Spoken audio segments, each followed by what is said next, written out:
देखिए ये question PMT 2010 का है। क्वेश्चन आपके सामने होगा। कह रहा है कि in the given circuit the reading of voltmeter V1 and V2 are 300 each.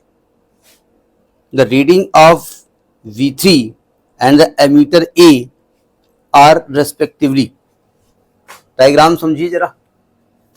एक इंडक्टर है, एक कैपेसिटर है, एक रजिस्टर है और इनको एक एसी सोर्स से जोड़ा गया है। अब ये तो आप जानते हो कि करंट सेम होने वाली है in the circuit because they are in series. और एल, सी और आर में जो वोल्टेज है, यानी यहाँ जो वोल्टेज है ये वाला वो V1 है, सी के जो एंड में है वो V2 है, ये V2 है, और आर के एंड में जो V3 है।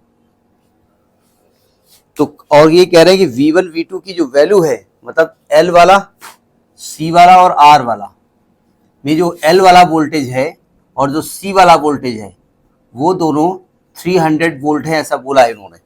ठीक है। सप्लाई वोल्टेज जो है, जो आप वोल्टेज आप सप्लाई कर रहे हो V, वो है आपका 220 वोल्ट और जो फ्रीक्वेंसी है वो 50 हर्ट्ज है।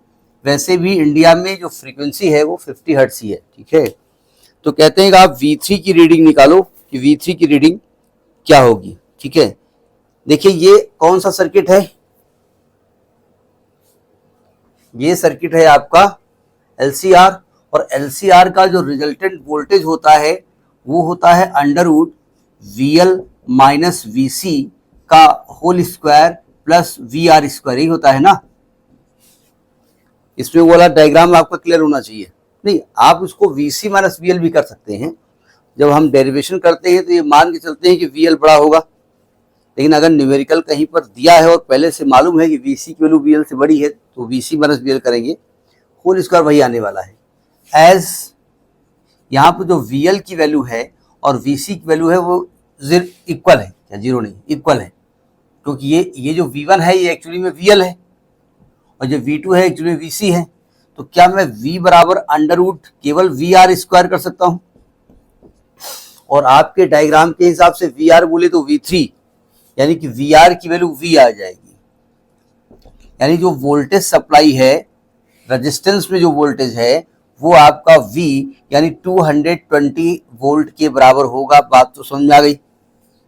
वो कुछ नहीं, वही जानना चाहते थे कि आपको LCR सर्किट का ज्ञान है कि नहीं है। फिर कह रहे हैं कि आप करंट निकालो, तो I बराबर V अपान R होता है, क्योंकि ये इनका काम खत्म हो गया ना। तो करंट I बराबर हो जाएगा V बोले तो V3 बोलो या V बोलो, अपान R होता है। तो ये 300 और R की वैल्यू दी है क्या, रेजिस्टेंस की वैल्यू दी है क्या, अच्छा 100 ओम दी हुई है, ये 100 ओम दी हुई है,